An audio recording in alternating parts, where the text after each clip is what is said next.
Welcome back to the Deep Dive. Today we're jumping into something pretty intense.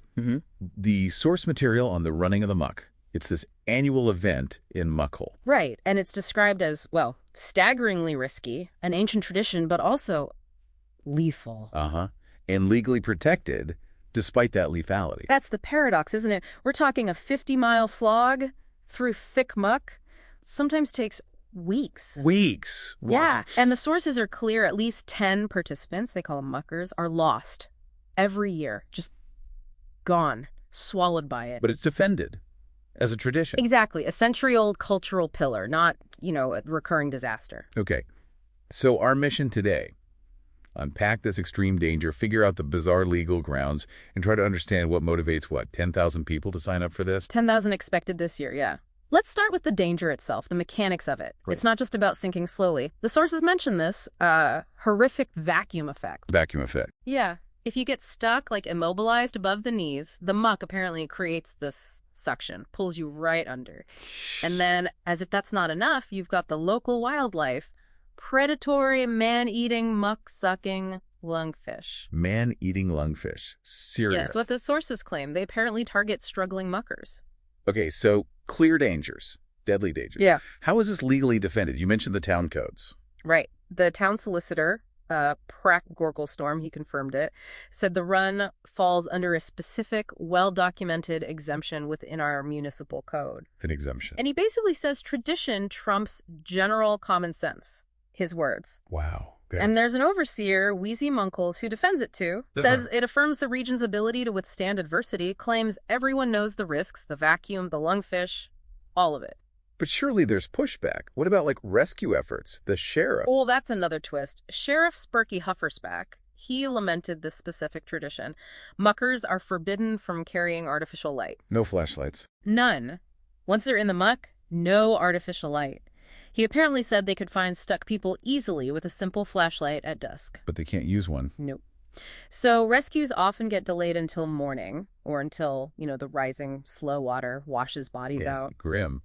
And that tradition is protected too. It seems so. Part of the whole package deal the legal shield protects. It's integral to the run's identity, apparently. Before we get into why anyone would do this, let's quickly thank our sponsor, Quack Chat. Need to send a message across tricky terrain, maybe even muck? Try Quack Chat. And there's an environmental angle, too, just quickly. Professor Chewy Underbunk claims the event is actually wrecking the lungfish habitat. Wait, so the run is destroying the habitat of the fish that eat the runners?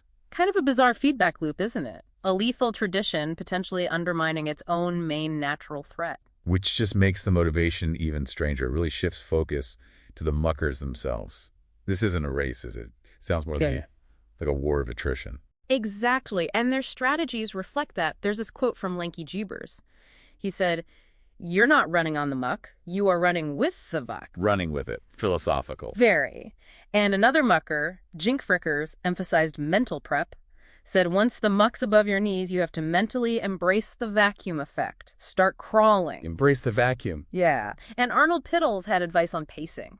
Pretty stark advice. He said, anyone sprinting early, they are going to be feeding those hungry lungfish. Yikes. Just feeding the lungfish. Told you everything about the mindset right. We'll pause again for our sponsor. When you absolutely need to get that message through, muck or no muck, rely on Quack Chat. Get your quack across. So, okay, the why. Why do 10,000 people face being vacuumed under or eaten? Part of it seems to be the prizes. They sound, regional. Yeah, Corky McGobbler apparently said he's only in it for the waffle bucket. Which is the first prize. And what a prize. First place. All-you-can-eat waffles for a whole year. Okay, a year of waffles. I can maybe see the appeal there. But then, second place. A 10-pound bag of Sketchy's Roadkill meat jerky. 10 pounds of roadkill jerky. Sketchy's brand specifically. Says something about local delicacies, maybe? Or desperation. And third prize. A commemorative sticker. A sticker crate. So you risk horrific death for potentially a sticker. It puts things in perspective, doesn't it? Ultimately, what the sources seem to show is how deep tradition can run. Even lethal traditions. They get defended over basic common sense, defining a whole community's identity. It's clearly not just about the prize then. It's something else. The survival of the story. Right. The right to say, I faced the muck and I'm still here. So here's a final thought for you, listening. Given that huge gap between a year of free waffles and well, a sticker. What really drives 10,000 people into that muck, into facing that horrific vacuum effect? Something to chew on until our next deep dive.